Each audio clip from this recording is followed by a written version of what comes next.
kuatkan hati. Negeri ini memanggilmu kawan. Belajar bergerak berbagi untuk negeri. Guru penggerak majukan pendidikan. Guru penggerak menghamba pada murid. Kreatif rancang pembelajaran. Hargai potensi, tingkatkan prestasi. Lahirkan profil pelajar Pancasila. Belajar bergerak berbagi untuk negeri. Kita menjalin kolaborasi. Belajar bergerak berbagi untuk negeri. Demi bakti pada Ibu Pertiwi.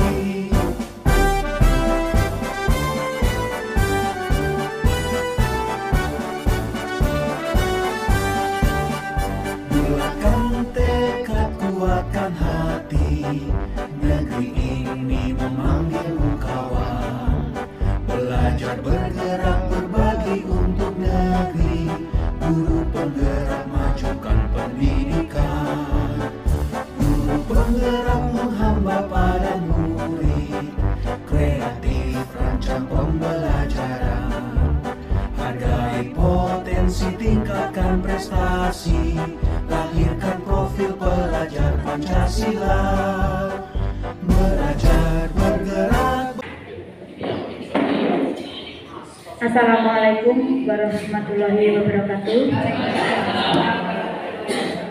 Sebelumnya kami ucapkan terima kasih atas kehadiran Bapak Ibu guru semuanya dalam acara diseminasi budaya positif oleh calon guru penggerak angkatan 5 atas nama Ibu Nuarita Sri Indiarti LSE.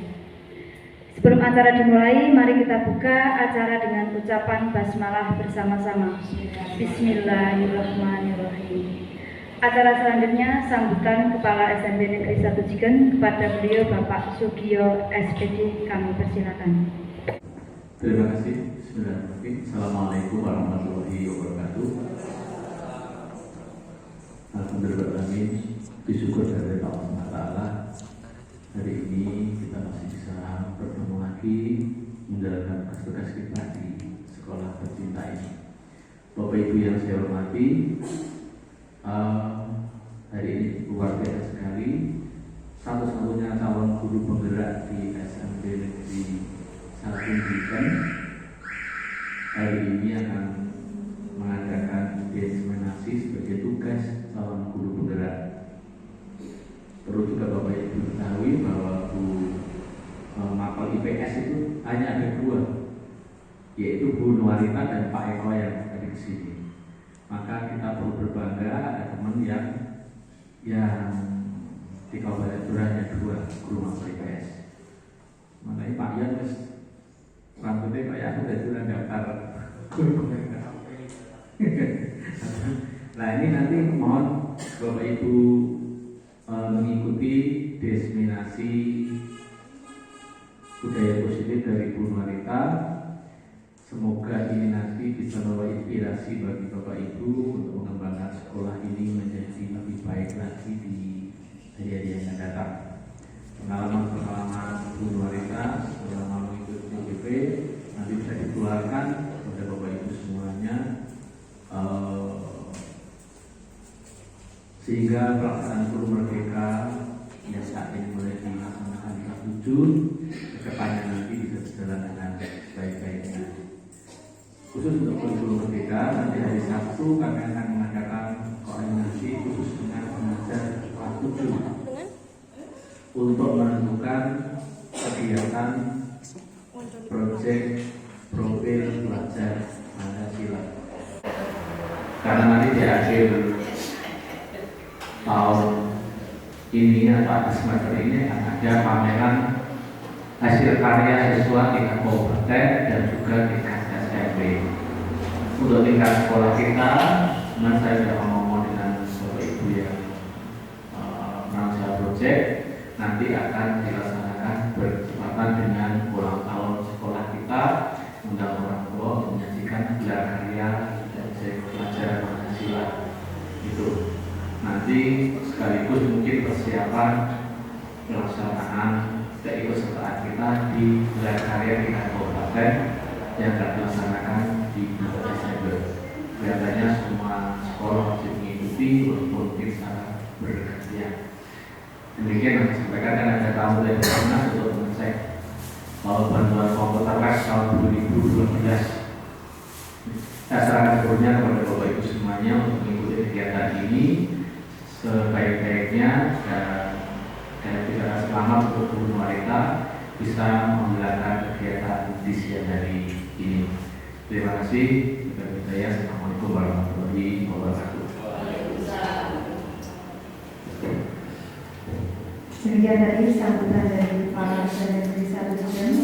Acara selanjutnya yaitu pemaparan yang akan disampaikan oleh Ibu Nuarita Sri Indiarti RSE sebagai calon guru penggerak angkatan 5. Waktu dan tempat kami persilakan. Bismillahirrahmanirrahim. Assalamualaikum warahmatullahi wabarakatuh. Yang terhormat Bapak SMP Negeri Samijigen, yang saya hormati Bapak Ibu Guru SMP Negeri Samijigen, alhamdulillah bersyukur kepada Allah SWT, di mana pada kesempatan ini panjenengan semua alhamdulillah diberikan kesehatan sehingga dapat berkumpul bersama dalam acara hari ini, yaitu diseminasi budaya positif. Pada kalinya salawat serta salam senantiasa kita haturkan kepada junjungan Nabi besar Muhammad SAW yang kita nantikan syafaatnya hingga hari akhir nanti. Bapak Ibu yang kami hormati, yang pertama saya ucapkan terima kasih yang sebesar-besarnya atas kerawan panjenengan sedoyo meluangkan waktu untuk kegiatan di siang hari ini sebagai bentuk wujud aksi nyata saya di modul 1.4 tentang budaya positif, di mana saya harus melakukan pertukaran, menularkan dengan bentuk diseminasi ini pada rekan-rekan sejawat dan untuk diaplikasikan di kelas maupun di sekolah kaitannya dengan pelaksanaan budaya positif ini. Sebelum kita mulai, panjenengan semua saya yakin sudah perso apa toh sebenarnya budaya positif itu. Budaya itu kan kebaikan, hal-hal baik, kebiasaan yang sudah kita lakukan. Kalau positif berarti kan yang baik-baik. Nah, apa itu budaya positif dan bagaimana cara kita untuk membuat budaya positif di sekolah atau minimal di kelas kita? Next, ada latar belakang dalam pelaksanaan budaya positif, di mana suasana positif sangat penting untuk menciptakan suasana pembelajaran yang kondusif.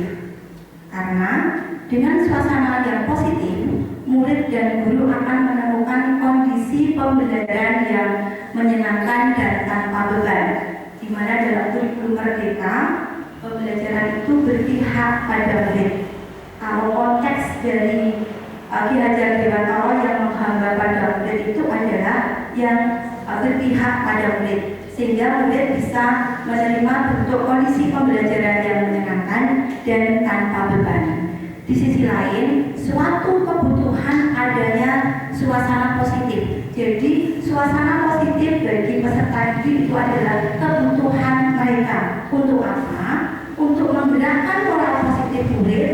Dengan demikian, pendidikan karakter juga bisa didapatkan dari suasana positif dan lingkungan positif yang mendukungnya.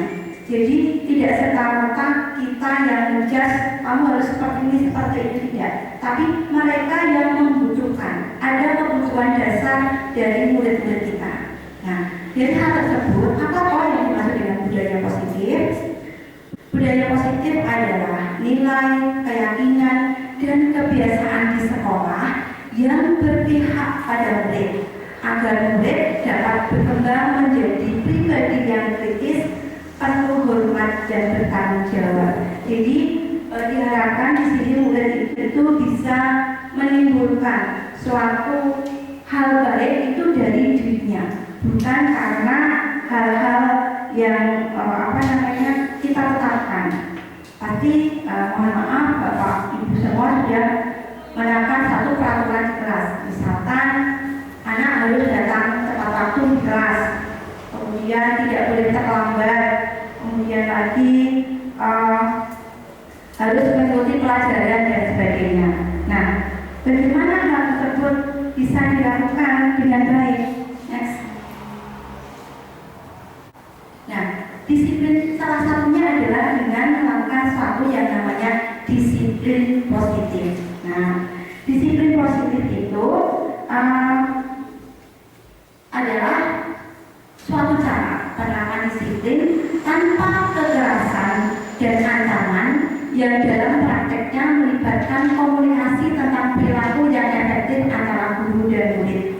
Jadi sebelum jauh ke disiplin positif ini, panjenengan mungkin sudah menerapkan ini pada anak, bahwa anak itu harus mengikuti pelajaran, kamu harus ikut pelajaran sampai selesai, kamu harus mengerjakan tugas dan lain sebagainya. Itu kan datangnya dari kita sebagai guru, sebelum ada melibatkan anak dalam menerapkan disiplin positif. Nah, yang saya dapatkan dari pendidikan guru penggerak ini, bahwa kita harus melibatkan komunikasi tentang perilaku yang efektif itu antara guru dan murid. Jadi guru dan murid harus berkomunikasi untuk menumbuhkan disiplin positif ini pada anak. Nah, dalam penerapan disiplin positif ini, murid diajarkan untuk memahami konsekuensi dan perilaku mereka. Selain itu, disiplin positif juga mengajarkan murid tentang tanggung jawab serta rasa hormat dalam berinteraksi dengan lingkungannya.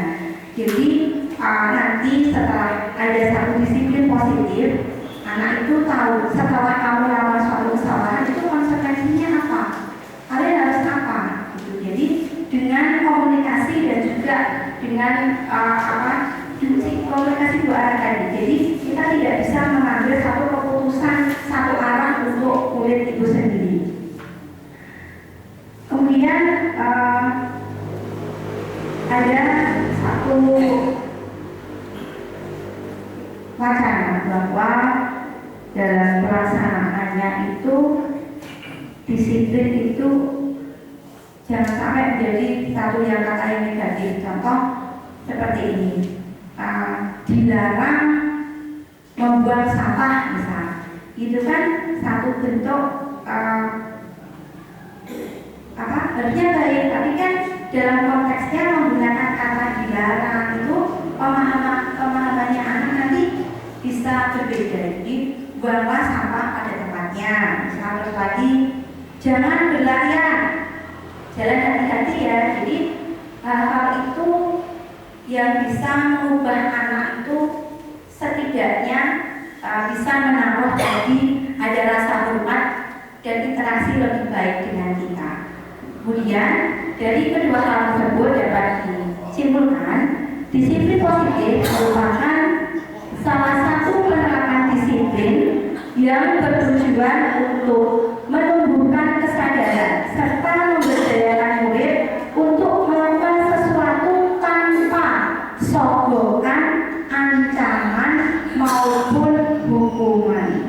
Oke, jadi yang saya garis bawahi di sini adalah serta memberdayakan murid untuk melakukan sesuatu tanpa sogokan, ancaman atau hukuman. Sebagai contoh, misalkan nanti kalau kalian tidak mengerjakan PR, ulangi mengerjakan PR sampai 5 kali, 10 kali, itu ancaman. Kalau yang hukuman itu misal lari lapangan 5 kali, push up 10 kali. Nah, itu dengan anak dilakukan seperti itu akan menimbulkan kedepannya itu tidak baik. Ya, mungkin mohon maaf ada yang masih menerapkan hal seperti itu, padahal itu adalah konteks pendidikan lalu. Ya. Mungkin kalau pendidikan lalu itu seperti itu, tapi kalau sekarang ini, apalagi dengan adanya penerapan disiplin positif, kita harus bersama-sama bagaimana caranya supaya hal tersebut itu jangan sampai terjadi di kelas kita, apalagi di sekolah kita, gitu ya. Jadi harus ada hal-hal yang berpihak pada murid. Jangan kita menjudge melakukan sesuatu itu karena hanya satu arah dari kita sendiri. Mungkin ini berat untuk melakukannya Bapak Ibu, tapi dengan tadi kita melakukan komunikasi dulu dengan anak, insya Allah nanti kedepannya akan bisa berjalan. Next. Nah, bagaimana kita dalam melaksanakannya bentuk disiplin positif itu? Nah, pelaksanaan disiplin positif yang tanpa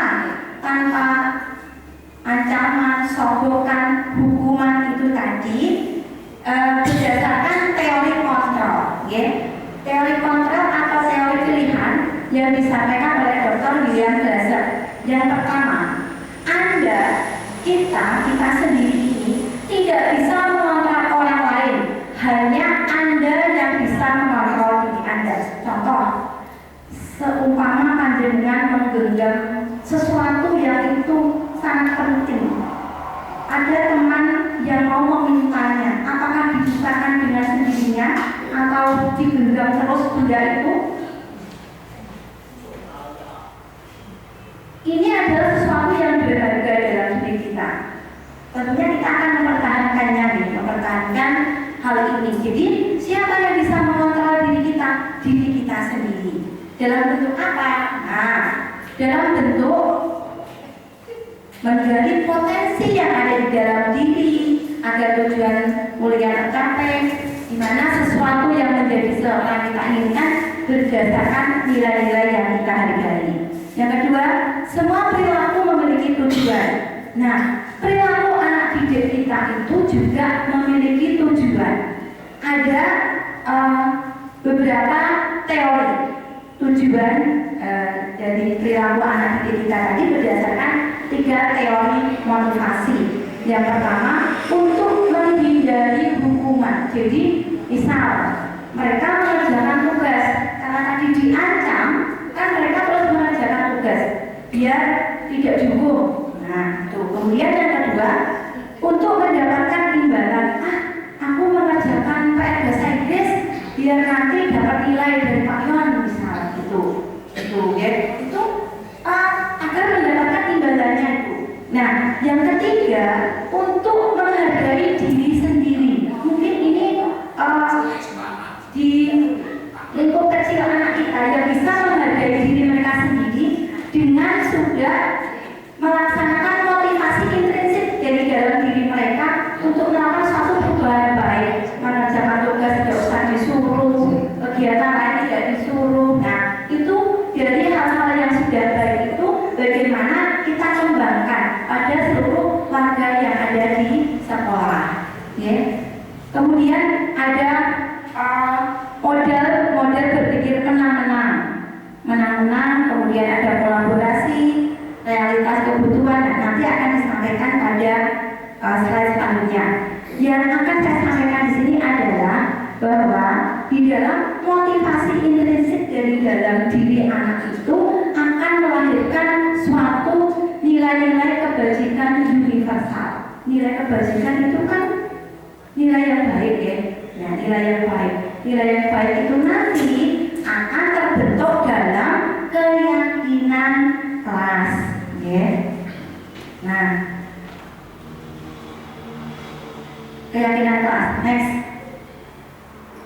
Nah, ini keyakinan kelas tadi bersumber dari nilai-nilai kebajikan. Nilai-nilai kebajikan karena kita saat ini adalah untuk kelas 7, kurikulumnya adalah kurikulum merdeka. Jadi nilai-nilai kebajikan yang kita pusatkan di sini adalah nilai-nilai kebajikan berdasarkan profil pelajar Pancasila. Kalian semua pasti sudah perso, karena kemarin sudah ada komunikasi dengan kawan dan sebagainya, panjenengan mengikuti webinar dan sebagainya, bahwasanya nilai dari profil pelajar Pancasila itu ada 6 ya. Yang pertama, beriman dan bertakwa pada Tuhan Yang Maha Esa dan berakal mulia, kemudian berkebinekaan global, bergotong royong, mandiri, bernalar kritis, Sudah respon ya Bapak Ibu nggih sebagai contohnya apa itu? Ya, mungkin yang yang tidak di kelas 7 ya Bu Kali ya, saya mencoba untuk mereview kembali apa yang kemarin disampaikan oleh Bapak Pengawas juga tentang nilai-nilai kebajikan yang ada profil pelajar Pancasila untuk kebiasaan Indonesia sehari-hari. Yang beriman dan bertakwa pada Tuhan Yang Maha Esa, contoh anak yang hafal Quran setiap pagi itu, kemudian sholat ya berjamaah, berdoa sebelum dan sesudah pembelajaran, kemudian berakhlak mulia, menghormati bapak ibu guru, ada yang salim, terus kemudian menundukkan kepala, kemudian menghormati temannya, tidak ada bullying, stop bullying ya. Nah itu kan salah satu akhlak mulia terhadap sesama manusia. Yang kedua berkebinekaan global.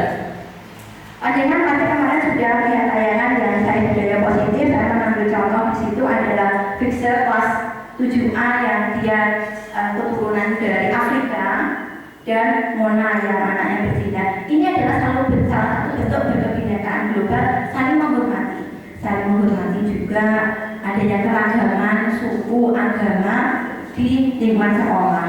Yang ketiga bergotong royong, ketika contoh ketika piket kelas, Jumat bersih, nah itu gotong royong. Kemudian mandiri, bentuk mandiri ketika mereka mengerjakan ulangan, ketika mereka mengerjakan satu tugas kayak kemarin yang menggambar mural, kemudian di pelajaran prakarya itu ada yang ngecat di media graba dan lain-lain, mungkin mengerjakan tugas secara mandiri.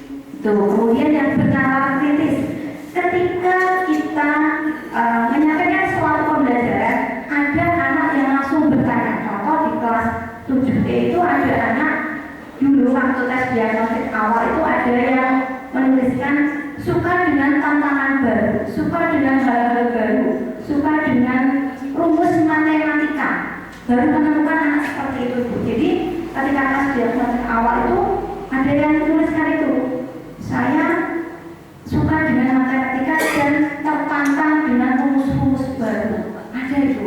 Jadi besok itu sudah punya buku jadi sudah punya calon OSN untuk matematika, sudah ada itu.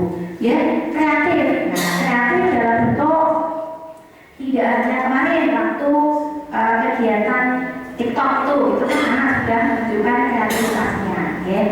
Itu. Jadi nilai-nilai kebajikan universal tadi, poin utamanya yang kita gunakan di sini adalah yang sesuai dengan profil pelajar Pancasila. Next. Nah, bagaimana untuk mewujudkan nilai-nilai keyakinan dan nilai kebajikan yang sesuai dengan profil pelajar Pancasila? Bentuklah keyakinan kelas. Mungkin di kelas 7 masing-masing kelas itu sudah ada keyakinan kelas, tapi ada masih terlewat di situ adalah salah satu kata negatifnya tadi ya, yang tidak boleh dan sebagainya. Nah itu nanti bersama-sama dengan murid kita ubah kembali untuk ke hal yang positif. Itu yang kelas 7 itu ada tidak boleh membawa HP. Nah itu kan mungkin bisa digantikan gunakan HP secara bertanggung jawab misal gitu. Jadi ini adalah contoh ketika saya menerapkan keyakinan kelas. Jadi khususnya untuk pelajaran IPS dan seni budaya, karena saya di kelas 7 dan kelas 9. Jadi tidak hanya di kelas 7 saja, saya menerapkan keyakinan kelas ini juga di kelas 9, karena kedepannya nanti kan tidak hanya kelas 7 saja. Budaya positif ini kan untuk semua warga di sekolah. Kita cukupnya di kelas dulu, nanti kemudian kalau Bapak Ibu semua sudah bisa melaksanakan kan kedepannya menjadi sekolah yang berbudaya positif itu, ya. Ini adalah satu bentuk keyakinan kelas. Dan bagaimana proses untuk membentuk keyakinan kelas ini?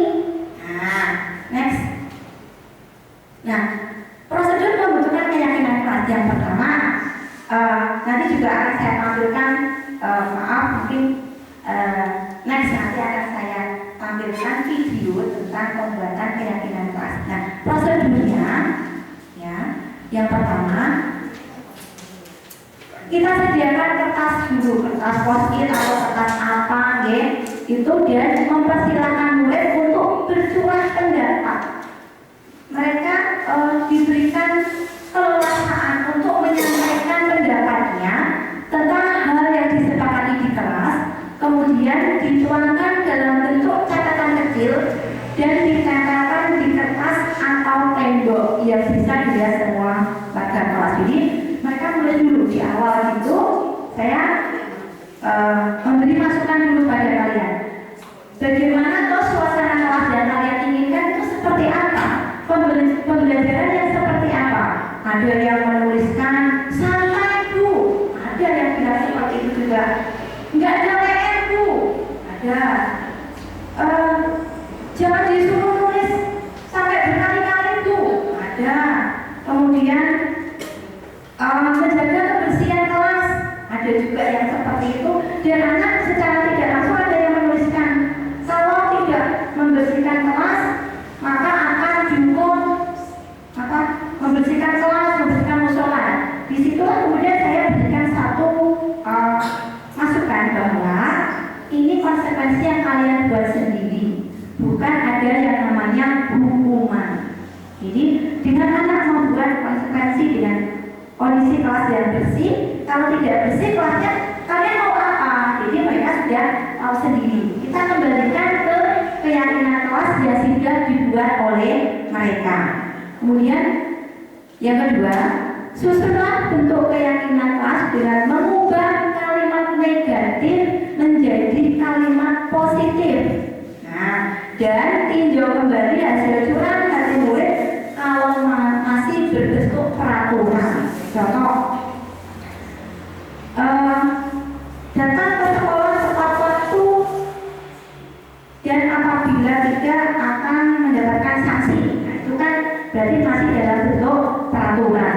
Jadi di sini kita mengubah dulu kalimat negatif ini menjadi satu kalimat positif seperti yang saya sampaikan tadi.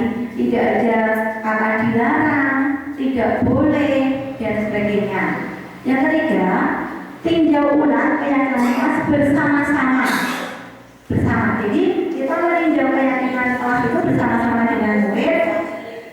Kalau mungkin ada yang sama kita padatkan agar tidak terlalu banyak. Jadi keyakinan kelas yang dibuat itu hanya terdiri dari 5 sampai dengan 7 butir keyakinan.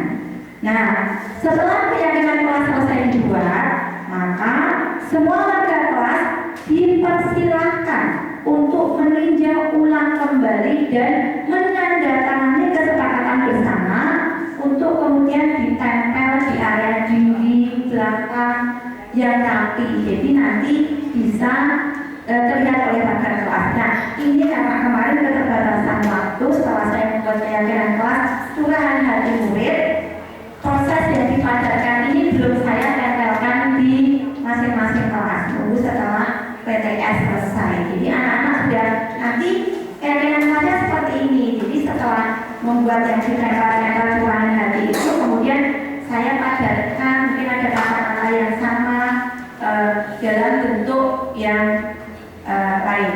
Next. Nah, ini. Jadi di dalam keyakinan kelas itu, contoh, saling menghormati dan menghargai orang lain serta barang miliknya. Contoh di sini, saling menghormati. Ada anak, maaf, memanggil anak temannya dengan nama orang tuanya dan sebagainya. Ada yang meminjam barang temannya terus dikembalikan rusak dan sebagainya. Di sini adanya sikap saling menghormati dan menghargai orang lain serta barang miliknya. Yang kedua, mengerjakan tugas tepat waktu. Jadi dengan ada keyakinan ini, mungkin tadi ada anak yang menuliskan mengerjakan PR. Nah, ini kita buat menjadi mengerjakan tugas tepat waktu. Adanya rasa aman bagi anak-anak berada di kelas, makan barangnya dan sebagainya. Menjaga kebersihan kelas, nah, seperti tadi kelas yang bersih, tuh. Datang ke sekolah tepat waktu, kemudian selalu bersikap positif dan saling membantu dalam hal kebaikan. Nah, selain bentuk keyakinan kelas yang di sebelah kanan itu, kita juga bisa dari bentuk curahan hati anak tadi kita kelompokkan berdasarkan apa yang disampaikan mereka. Kelompokkan dulu, kemudian dipadatkan seperti ini. Sebagai contoh, bertanggung jawab. Jadi ada kata-kata, kami meyakini bahwa sangat penting untuk bertanggung jawab terhadap diri sendiri, pekerjaan, dan kebersihan, serta kegiatan lain yang ditugaskan. Jadi ini kan tanggung jawab kan definisinya luas nih Bapak Ibu. Itu bisa tentang kebersihan tadi, mengerjakan tugas, kemudian datang tepat waktu. Ini bisa menjadi satu kata di tanggung jawab. Yang kedua, menghormati dan menghargai. Tadi seperti yang di sebelah kanan, kami meyakini bahwa setiap anggota kelas harus saling menghormati dan menghargai semua orang dan barang milik orang lain. Sikap saling menghormati ini mungkin yang kadang anak-anak itu menganggap hal yang biasa dengan temannya. Tapi kita bisa memberikan tauladan dulu berupa contoh bagaimana sikap saling menghormati. Yang selanjutnya adalah diterima dan dimiliki. Nah, diterima dan dimiliki ini dalam artian bahwa kami meyakini bahwa sangat penting untuk diterima dalam suatu kelompok dan sangat peduli satu dengan yang lainnya. Mungkin saat ini kemarin ya banyak sekali laporan tentang bullying ya Bu ya. Nah, jadi kesepakatan kelas ini perlu kita buat untuk menghindari hal-hal seperti itu. Karena anak merasa, itu biasa. Apa biasa seperti kok biasa? Nah, ini dengan ada anak yang mengatakan seperti itu dalam bentuk curahan hati mereka tadi, diharapkan tidak akan ada lagi bullying yang akan menimpa teman lainnya. Ya, jadi di sini benar-benar kita semua harus berusaha untuk menerapkan dalam pembuatan keyakinan kelas. Next.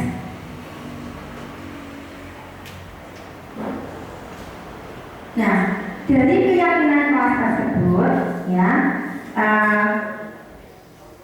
untuk apa toh keyakinan kelas itu dibuat? Nah, keyakinan kelas itu dibuat adalah untuk memenuhi kebutuhan dasar. Jadi murid kita itu punya yang namanya 5 kebutuhan dasar manusia. Ya, yang pertama kebutuhan bertahan hidup atau survival.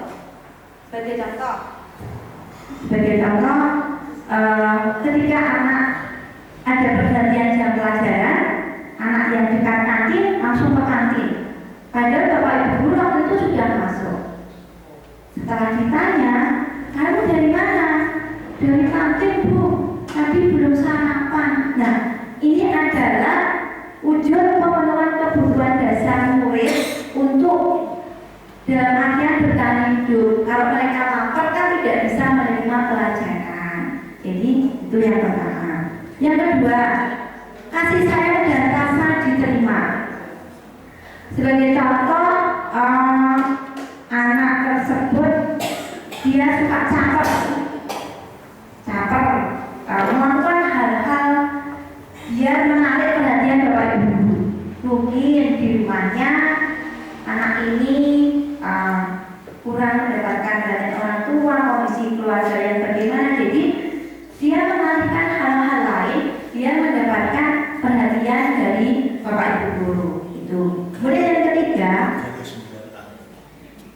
ada bapak, jadi anak kita pasti ada seperti itu, dia merasa saya bisa seperti ini, saya biar diperhatikan sama Pak Muji misalnya itu.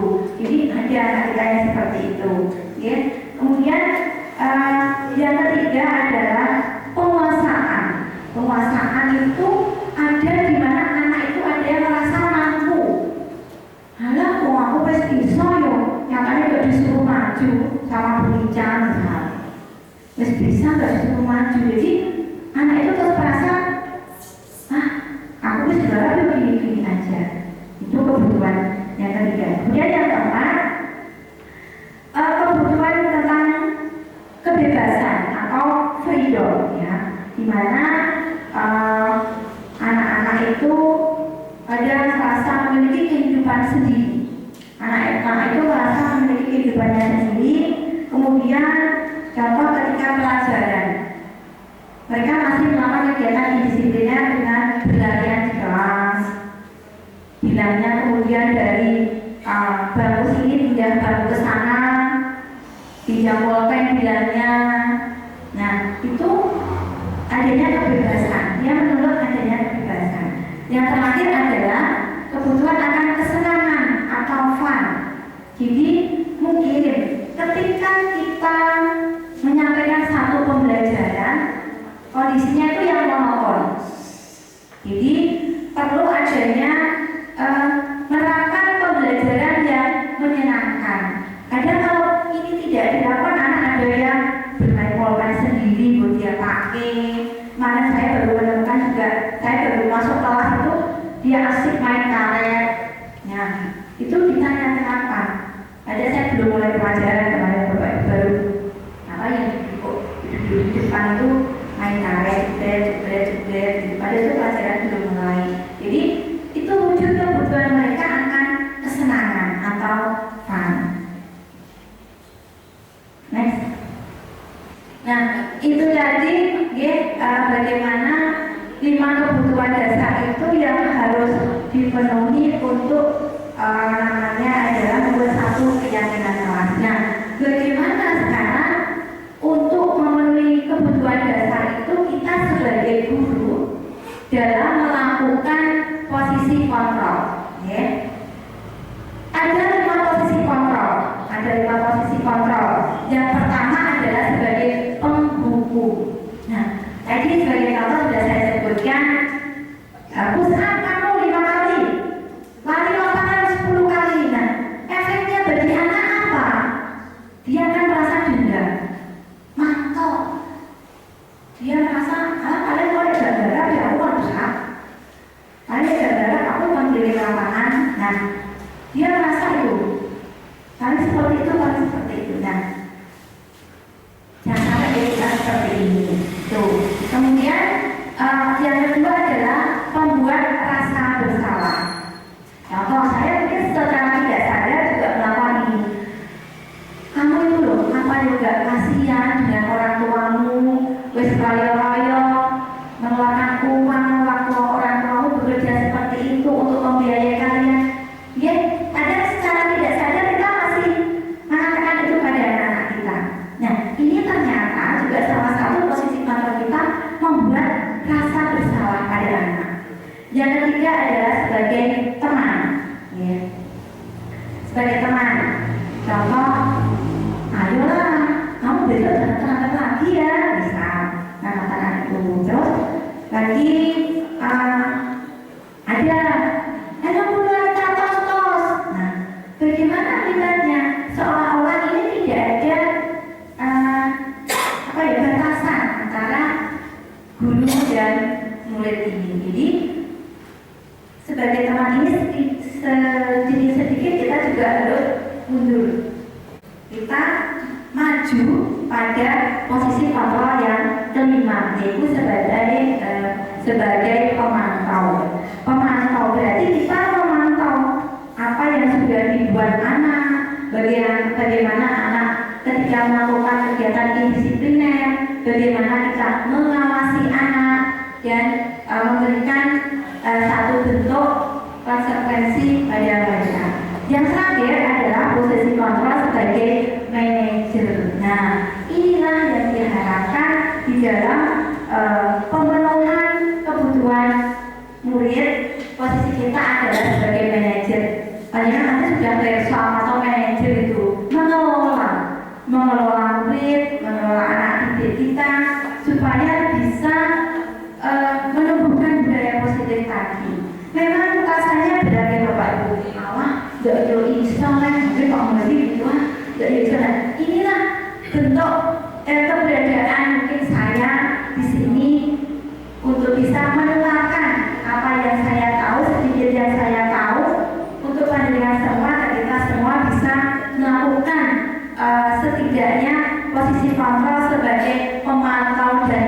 manajer. Jangan yang nomor 1, 2, dan 3 itu. Setidaknya variasi yang baik itu yang nomor 4 dan 5 sebagai pemantau atau manajer. Kalau sebagai teman bolehlah sesekali kita menganggap murid itu agar mereka bisa menjelaskan apa yang mereka inginkan gitu. Terus next. Nah, bagaimana untuk melakukan posisi kontrol sebagai seorang manajer itu? Kita melakukan yang namanya adalah dengan tahapan segitiga restitusi.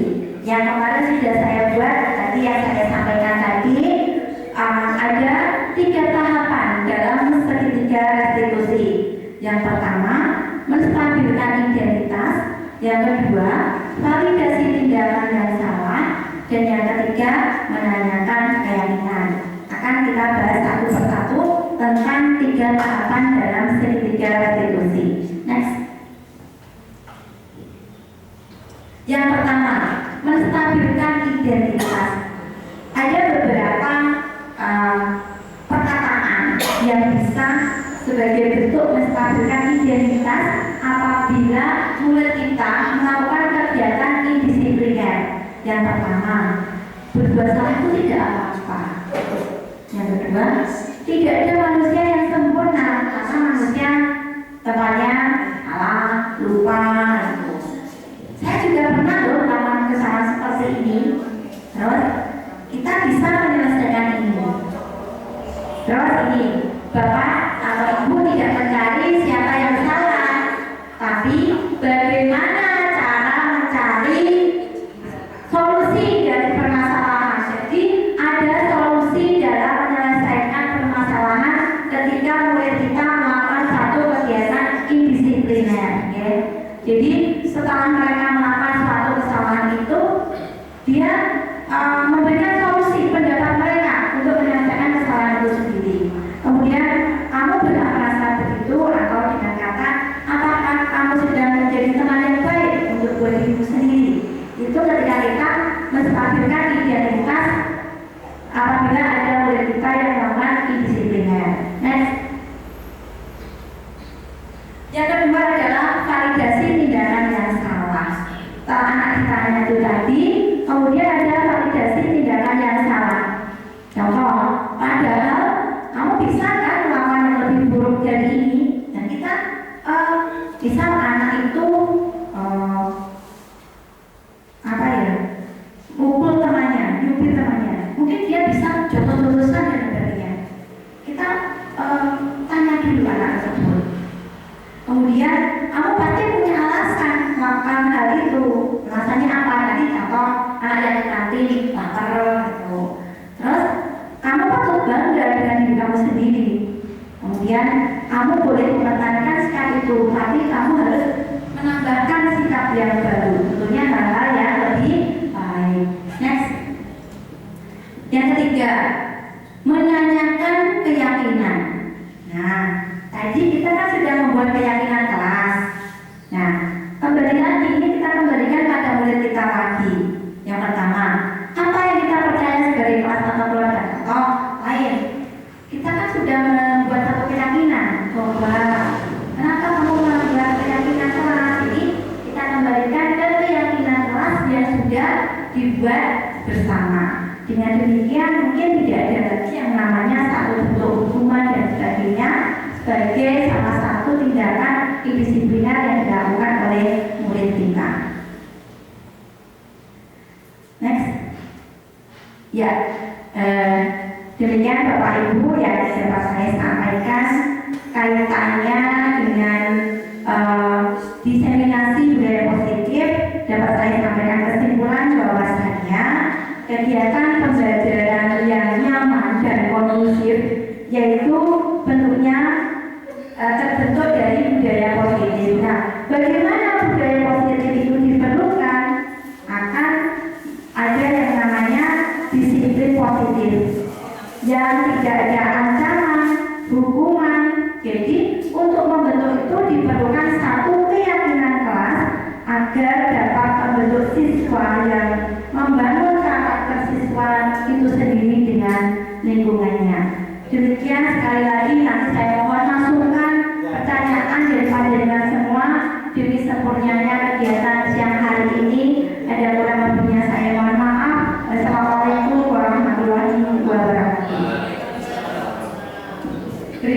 kepada Ibu Tuan.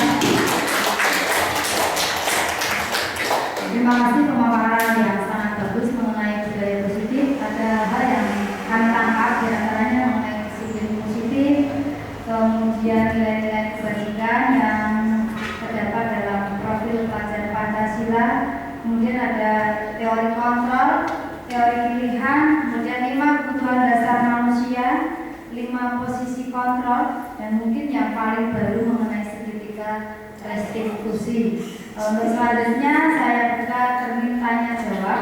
Untuk termin yang pertama saya berikan kepada 2 penanya. Kami silakan Pak Sofyan yang pertama, yang kedua Bu Win.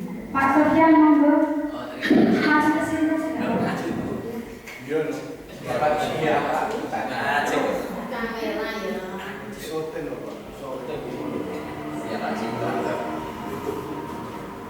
Terima kasih. Assalamualaikum warahmatullahi wabarakatuh.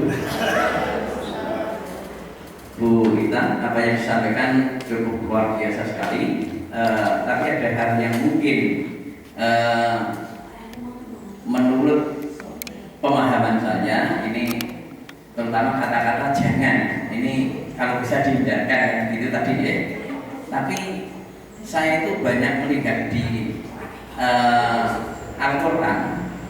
Ini karena kaitannya dengan agama, itu pelajarannya guru dan pasien. Nah, saya membantu. Nah, ini ada kata-kata wala taqrabu zina. Jangan kamu dekati zina. Wala taqtulu auladakum khasyatal imlaq. Jangan kamu itu membunuh anak-anakmu karena takut miskin. Dan ini nanti kalau diganti mungkin gantinya bagaimana? Ini karena kata jangan ini kalau dihindarkan kan ya satu ketika mungkin seperti tadi bisa, tapi dalam kalimat Al-Quran karena pakainya lah itu dari dulu artinya jangan, terus kalau sekarang mungkin pakai arti yang lain mungkin bisa, tapi harus kita bikin konsensus dulu ini dengan para ulama mungkin. Ini itu saja mungkin kita. Terima kasih. Assalamualaikum warahmatullahi wabarakatuh. Mungkin langsung ditanggapi saja saya bertanya. Ya, terima kasih Bapak Sofyan. Tentunya berbeda loh Pak kalau kaitannya dengan yang agama, kalau itu bersumber dari Al-Quran. Ini kan tadi kita adalah tentang satu bentuk disiplin positif di kelas. Kaitannya kalau itu kan bagaimana dengan proses pembelajaran di situ. Jadi kalau panjang-panjang yang sampaikan, saya juga berani Pak. Kalau yang itu kan sudah ada satu paten, itu kan kita juga masih mempelajarinya. Dalam kajian yang kita sampaikan hari ini itu adalah kaitannya ketika kita mau melakukan pembelajaran di kelas itu Pak. Kalau itu tadi kan materi pembelajarannya, ya itu kan materi pembelajaran yang sesuai dengan Al-Quran surat berapa, janganlah kalian ini dan lain sebagainya tadi. Nah, ini kan kita konteksnya ketika mau melaksanakan pembelajaran. Nah, nanti Bapak nanti mungkin akan ditambahkan oleh Bapak Kepala Sekolah. Ya, karena saya sampaikan juga berarti Bapak, jadi yang kita garis bawahi di sini adalah konteks ketika kita melaksanakan pembelajaran di kelas dan menerapkan budaya positif ini di kelas maupun di sekolah. Nanti Bapak, terima kasih. Mungkin nanti di akhir bisa ditambahkan oleh beliau Bapak Kepala Sekolah. Terima kasih. Kalau Al-Quran itu kan kita tidak bisa mengubah. Nanti kalau tadi disiplin positif atau budaya positif adalah teori. Jadi kata-kata yang bersifat negatif bisa diubah menjadi kalimat yang positif. Kemudian yang kedua, pertanyaan kedua kepada Bu Sri tadi, kami persilakan. Monggo langsung tunjukkan. Ya, monggo biar nanti langsung itu langsung. Kontennya Pak Muji.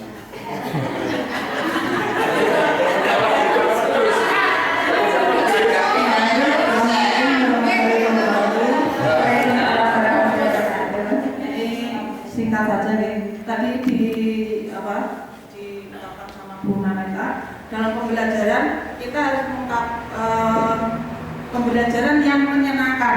Saya minta diberi contoh bagaimana pembelajaran yang menyenangkan. Terima kasih Bu Wina. Ini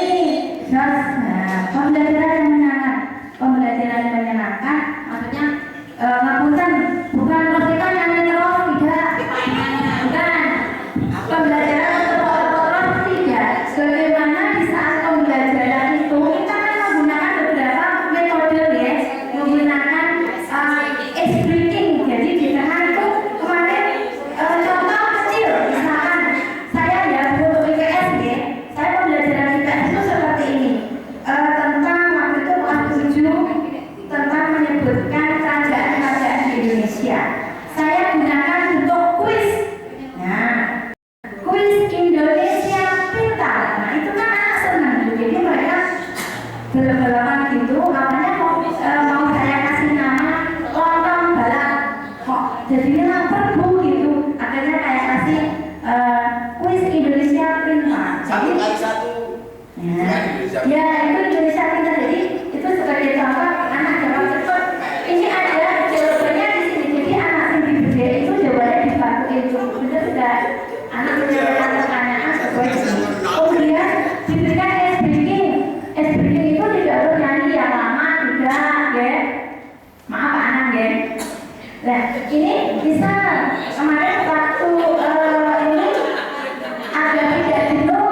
Contoh ini saya diberikan contoh biar anak berdiri, kemudian ayo kalian menghadap ke kanan, kita pijet-pijet dulu modal ini. Nah, itu seperti itu. Contoh lagi, kemudian pembelajaran di luar kelas. Pembelajaran di luar kelas itu juga anak senang, apalagi ya pembelajaran olahraga itu kan mereka senang. Pembelajaran praktek ya, dulu ini sudah sering melakukan, mereka praktek di luar kelas. Nah itu salah satu bentuk pembelajaran yang menarik, tapi dengan catatan anak tetap kita awasi, kita arahkan, tidak pembelajaran di luar terus mohon maaf apa terus ditinggal gitu. Kalau mungkin ada hal yang lain monggo, tapi kita bisa menunjukkan hal-hal yang menyenangkan lainnya. Gitu. Berhenti dulu mulai dan kita gunakan dan dulu. Kelas makan siang. Kelas makan siang.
Ice breaking ya, atau istilahnya dalam bahasa Indonesia penyegaran. Nanti mau silakan Bapak Ibu, banyak kok contoh-contoh penyegaran di YouTube untuk kita terapkan di sekolah.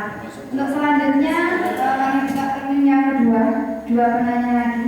Nah, sepertinya memang topik kita siang hari ini menarik, budaya positif dari Pak Yang Sugiono terlebih dahulu. Monggo Pak Yang. Terima kasih atas waktunya. Sebelum ada kurikulum merdeka, dulu kalau sekarang namanya keyakinan kelas, kalau tidak salah, dulu itu sudah ada, tapi namanya bukan keyakinan kelas, tapi kesepakatan kelas. Itu mungkin sudah dilakukan oleh Bapak Ibu guru, cuma mungkin belum ditulis. Jadi seperti Bapak Ibu yang lain dan saya juga waktu masuk itu juga pernah, cuma tidak terdokumentasi membuat kesepakatan kelas. Hari ini kita sepakat begini. Cuma ya tadi kata jangan memang tidak, sudah dulu juga tidak kata-kata jangan juga sudah ada. Nah sekarang pertanyaan saya, yang membuat keyakinan kelas itu siapa? Apa setiap guru membuat? Karena guru yang satu dengan guru yang lain mungkin keyakinannya tidak sama. apakah kita sudah, kalau ada keyakinan kelas yang terpapar, karena saya lihat di kelas 1 data 7 sudah ada, apakah kita pakai itu atau setiap guru membuat supaya kita itu kalau ngajar katanya yang positif. Terima kasih Bu Nurhaliza. Langsung ya Pak Martin setelah ini. Ya terima kasih sekali Pak Iwan. Jadi kami ini juga kemarin kita tanyakan kepada beliau instruktur kaitannya dengan pembuatan keyakinan kelas ini. Jadi seperti ini. Tadi kan keyakinan kelas itu kita buat di awal pembelajaran, ya. Nanti kan setelah semester kan bisa kita buat. Nah, bagaimana? Apa mungkin setiap guru membuat keyakinan yang berbeda gitu ya? Kalau mungkin berbeda itu malah lebih bagus. Tapi kalau nanti anak itu dari anak ini kan curahan dari anak sendiri ya Pak. Oh, misal kemarin Bu Nurhaliza sudah buat. Nah, apa ada kan yang perlu ditambahkan di sini dalam pelajaran bahasa Inggris? Tambah poin yang lain mungkin Pak. Jadi biar lebih sempurna. Jadi mungkin anak kan beda konteksnya ketika pelajaran IPS dengan bahasa Inggris mungkin kan berbeda. Contoh menggunakan kata-kata bahasa Inggris berapa? Nah, untuk memperlancar kosakata itu kan mungkin bisa ditambahkan. Kemudian lagi kalau pelajaran agama mungkin berbeda lagi itu. Jadi ada hal yang sama bisa dipakai atau nanti bisa ditambahkan sesuai dengan kebutuhan dari masing-masing pelajaran tersebut. Demikian. Ada suatu Pak. Monggo selanjutnya. Terima kasih penjelasan dari Bu Nurhaliza. Kalau mungkin dulu kesepakatan kelas, dulu era Pak Iwan mungkin masih secara lisan, kalau sekarang harus tulis dan terpampang. Harus tertulis terpampang ya. Biar anak tahu langsung ditunjukkan seperti ini. Kita. Monggo selanjutnya dari Pak Muladi.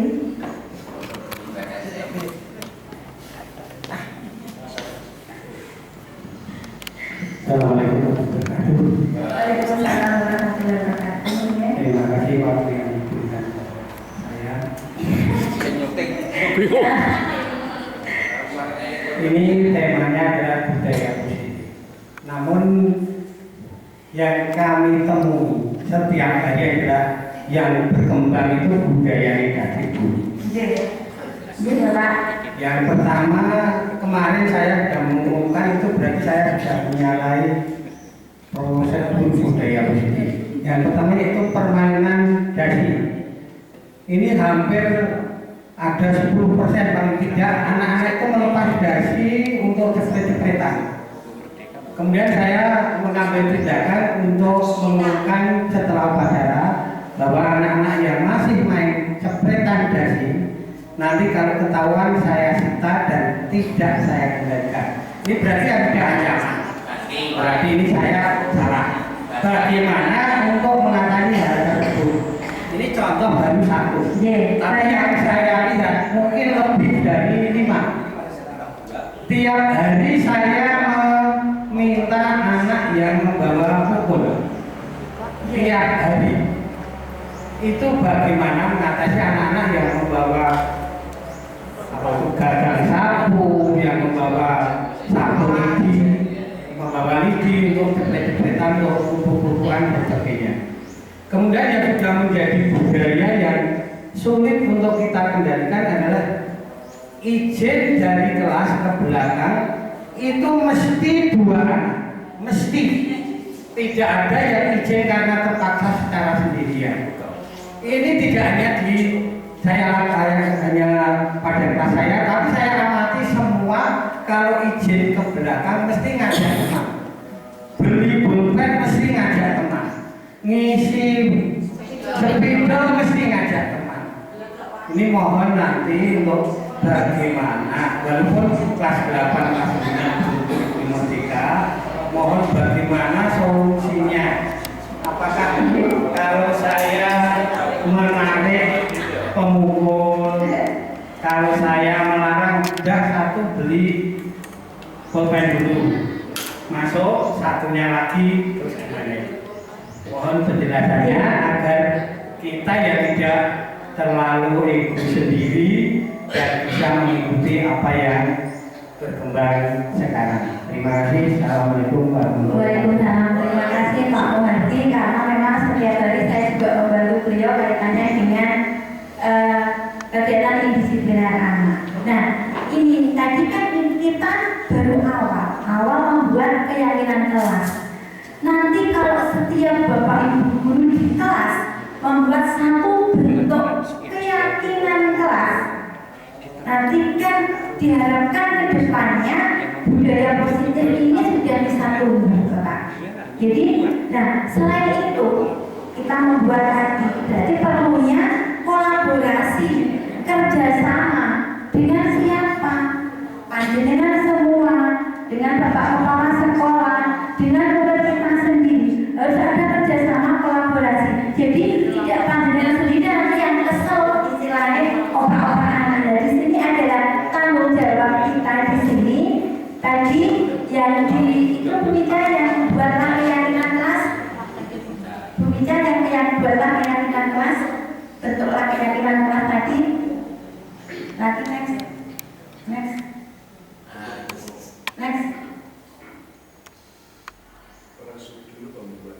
Nah ini, jadi kalau ini nanti anak-anak sudah ada di kelas masing-masing, ini ya sudah ada, pasti nanti kedepannya ada perubahan. Yang kita harapkan dulu ada perubahan. Segala sesuatu kan tidak bisa seperti kita membalik telapak tangan ya Bapak Ibu ya.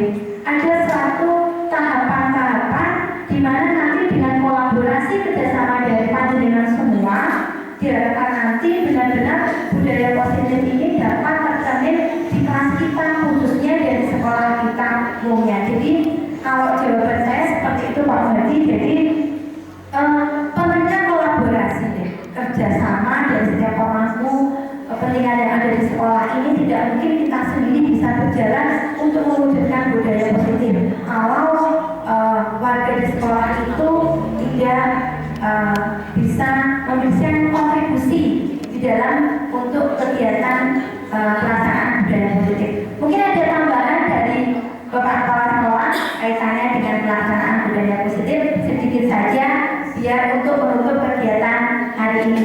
Monggo, close statement dari Bapak Sugiyo, dipersilakan. Mengingat waktu juga sudah.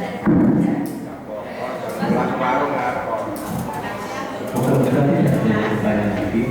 Bapak Ibu, terima kasih keluarga telah memaparkan budaya positif. Bapak Ibu, yang disampaikan saya tadi benar, itu sudah ada, itu namanya class agreement atau persetujuan kelas. Siapa yang membuat? Yang membuat adalah guru dan siswa, dibuat bersama-sama. Misalnya kalau ingin bertanya angkat tangan, kalau ingin belakang satu orang, itu dibuat oleh guru dan siswa. Ketika nanti ada sanksinya apa? Maka yang membuat sanksi adalah siswa sendiri. Sehingga ketika anak melanggar aturannya, yang menghukum siapa? Ya dia sendiri, karena sudah dibentuk suatu kesepakatan atau dalam bahasa ini adalah kelas agreement. Sama juga dengan guru yang lain, bisa sama bisa tidak. Mungkin dengan guru bahasa Jawa, setiap hari Kamis ketemu saya, kamu memakai bahasa Jawa, Romo. Bahasa Inggris setiap hari Selasa atau dan Rabu ketemu saya harus pakai bahasa Inggris isomu yes or no or. Nah, jadi class agreement ya, class agreement yang tadi disampaikan Pak itu adalah kesepakatan interaksi antara guru di kelas di awal tahun pembelajaran.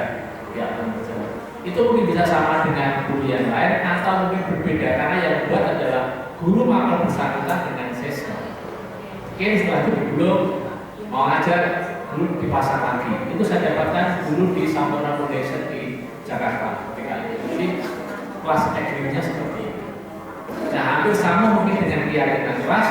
Tujuannya adalah agar siswa di kelas itu benar-benar bisa mengikuti pembelajaran dengan baik. Semuanya diatur Yang ngatur siapa? Siswa dan gurunya.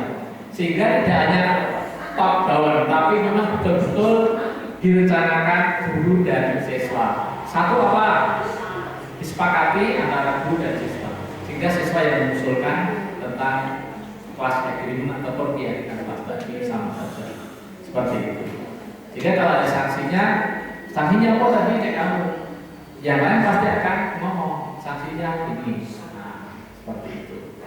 Sehingga ketika memberi sanksi itu anak tidak sakit hati. Karena apa? Yang memberi sanksi dia sendiri setelah mereka setuju apa yang menjadi persetujuan kelas. Pembelajaran yang menyenangkan seperti apa? Fun learning itu seperti apa? Pembelajaran yang membuat siswa itu tidak merasa tertekan dalam kelas, nyaman dengan cara bagaimanapun Bapak Ibu mengajar di kelas. Mungkin dengan media belajarannya, mungkin dengan metode mengajar Bapak Ibu, mungkin dengan pendekatan Bapak Ibu. Apalagi era sekarang ini kita tidak boleh menolak yang disebut dengan siswa inklusi. Itu kalau ada kita tuh mau, karena Bapak Ibu pun ahlinya dikorulang mungkin menurut saya anak yang bisu atau apa dan atau kurus karena bukan ahli. Tapi sekolah tidak boleh menolak sekali. Itu. Kalian terima kasih Bu Narita terus berkembang. Masukan Bapak Ibu sungguh sangat baik. Itu semuanya demi kebaikan pembelajaran di masa yang akan datang. Tugas Bapak Ibu adalah mengajar, mendidik anak-anak. Tentang hasilnya serahkan kepada Allah dengan usaha keras Bapak Ibu. Pokoknya besok jadi apa anak-anak itu adalah sudah kuasa Allah. Sekarang kita siapkan saja yang terbaik bukan buat anak-anak seperti itu. Oke? Nanti Bapak Ibu kan sudah siap. Oke, terima kasih atas perhatian itu. Terus masih semua kita karena tugas-tugasnya terbelakang masih sangat banyak lagi, tapi tidak usah diceritakan sama Pak Anan. Sebentar lagi Pak Anan juga JGP. Ya. Oke, terima kasih. Assalamualaikum warahmatullahi wabarakatuh. Terima kasih, demikian tadi acara diseminasi budaya positif pada siang hari ini. Sebelum kita akhiri, mari kita tutup dengan ucapan hamdalah bersama-sama.